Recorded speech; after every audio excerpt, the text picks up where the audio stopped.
सबका विवेक श्रीवास्तव 15 सेकंड मुझे 20 सेकंड दीजिए, जस्ट 20 सेकंड्स। या 20 second. Thank you. All I want to say is ये बिल्कुल गलत और इलॉजिकल बातें हैं कि ग्लोबल टेररिज्म के लिए आप सीधा इस्लाम और मुसलमानों पे उंगलियां उठा दीजिए। वर्ल्ड वॉर 2 में मैसिव नरसंहार हुआ और काटा गया एक तरफ से, मैसेकर हुआ जूस का। The Muslims are not responsible. Afghanistan को खत्म किया गया, इराक में केमिकल वेपन्स नहीं थे, सद्दाम हुसैन को मारा गया, समाप्त कर दिया पूरे देश को। तेल की राजनीति हुई, कुवैत को खत्म किया। यह सब अमेरिकन इंपीरियलिज्म और कैपिटलिस्ट पावर्स की वजह से है। और आज भी इजराइल की बैकिंग अमेरिका दे रहा है। और हम हिंदुस्तानी प्रो अमेरिकन लाइन को टो करके जो नई फॉरेन पॉलिसी फॉलो कर रहे हैं वो भारत के लिए सुसाइडल होगी। वी मस्ट सपोर्ट पैलेस्टीनियंस, ये हमारी ट्रेडिशनल लाइन रही है। तो हम हमास को सपोर्ट करके आतंकवाद का हमारी मैत्री रही है। ओके डॉक्टर अजय आलोक, जब सीडब्ल्यूसी में कांग्रेस ने लाइन ले ली है तो लगभग ये इंडिया अलायंस की भी बात है। रोहित जी, मैं आपको मौका दूंगा। इंडिया अलायंस की एक बात है, एक जातिगत जनगणना, दूसरा पैलेस्टाइन विषय।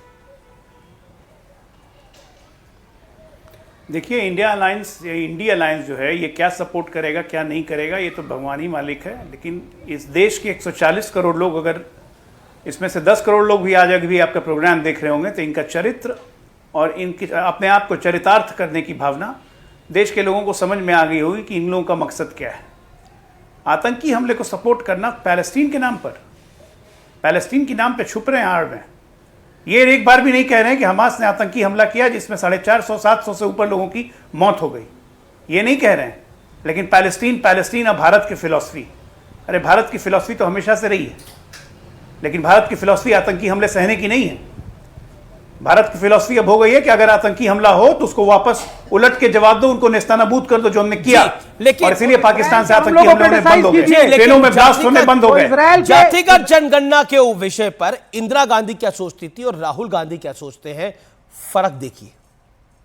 असल में मेरा विश्वास जातिवाद में नहीं है। मैं तो चाहूंगी कि ये शब्द हम हटा दें अपने देश से।